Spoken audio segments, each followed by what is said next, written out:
नमस्कार दोस्तों, मैं आपका दोस्त कृष्णकांत तिवारी एक छोटी सी कविता लेकर आपके सम्मुख प्रस्तुत हूँ।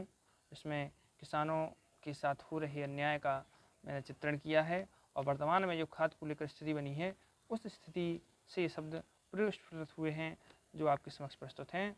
चलिए कविता सुनते हैं। अवसर उपलब्ध हुआ फिर से दुकान को, अवसर उपलब्ध हुआ फिर से दुकान को, मिलकर सब लूट रहे बेबस किसान को, मिलकर सब लूट रहे बेबस किसान को। और किसान की स्थिति क्या है किसी को पता नहीं, कोई नहीं जानता।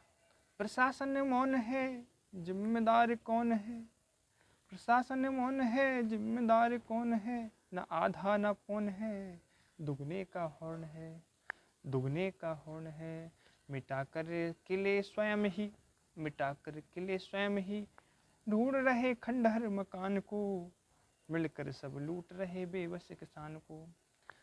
अब जब कृषक मार्केट में होता है तब क्या स्थिति होती है?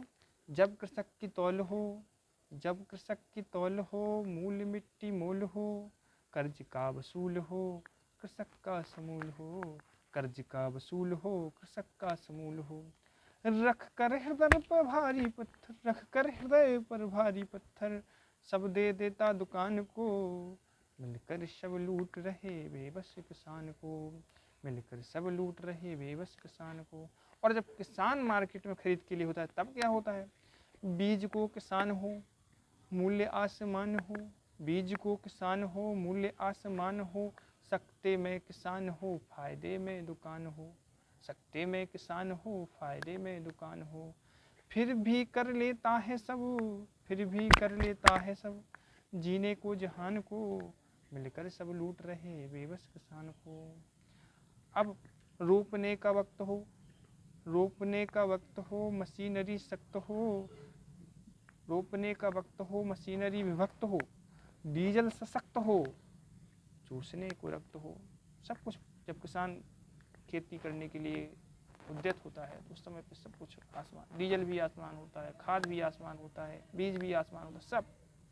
तो रोपने का वक्त हो, मशीनरी विभक्त हो, डीजल सशक्त हो, चूसने को रक्त हो, बढ़ी हुई ब्याज दरों पर, बढ़ी हुई ब्याज दरों पर, कर्जा मिलता किसान को, मिलकर सब लूट रहे बेबस किसान को।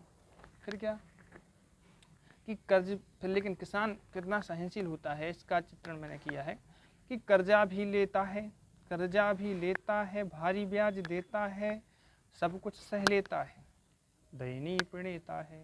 क्या है? कर्जा भी लेता है, भारी ब्याज देता है, सब कुछ सह लेता है, दयनीय प्रणेता है। फिर भी दया आती नहीं इस पर दुकान को, फिर भी दया आती नहीं इस पर दुकान को, मिलकर सब लूट रहे बेबस किसान को। और सरकारों का क्या है कि सरकारें मस्त हैं, सभी सरकारें, चाहे किसी भी की भी सरकार हो, सरकार हमेशा अपने मस्त रहती है। तो सरकारें मस्त हैं, अपने में व्यस्त हैं, उद्योग सशक्त हैं, उनके परस्त हैं, उद्योग सशक्त हैं, उनके परस्त हैं। वोट प्राप्त करने को केवल आती है, भरमाती है किसान को, वोट प्राप्त करने को केवल भरमाती किसान को, मिलकर सब लूट रहे बेबस किसान को। अब अधिकारियों का क्या हाल है? तो अधिकारी का द्वार है, अधिकारी का द्वार है, पीछे दुकानदार है, अर्थात पीछे के गेट में दुकानदार खड़ा होता है। तात्पर्य ये कि आप समझते हैं, बताने की आवश्यकता नहीं है कि अधिकारी का द्वार है, पीछे दुकानदार है, सैकड़ों हजार है, माल जोरदार है। अधिकारी का द्वार है, पीछे दुकानदार है, सैकड़ों हजार है, माल जोरदार है। तो अधिकारी क्या होता है? यूं नतमस्तक होकर अधिकारी, भोगता माल पान को, मिलकर सब लूट रहे बेबस किसान को। आखिरी बंद में मैंने विनती की है सभी लोगों से कि किसान के साथ ऐसा ना करें। उसका एक चित्र, तो विनती सुन लो साहब इनकी, विनती सुन लो साहब इनकी, जिससे बदले किस्मत जन की, जिससे बदले किस्मत जन की, जिससे बदले किस्मत जन की, खेती ही है माध्यम इनकी, खेती ही है माध्यम इनकी, जिससे पूर्ति हो जन जन की, जन जन की पूर्ति खेती से होती है, जिससे पूर्ति हो जन जन की। बाधा डाल के इसमें आप, बाधा डाल के इसमें आप, मत लुटवाओ किसान को, मिलकर सब लूट रहे बेबस किसान को। अवसर उपलब्ध हुआ फिर से दुकान को, मिलकर सब लूट रहे बेबस किसान को। धन्यवाद। कविता आपको कैसी लगी ये कमेंट में ज़रूर बताएं और चैनल को सब्सक्राइब करें, लाइक करें और शेयर करें। आपके ही हाथों से। जय हिंद, जय भारत।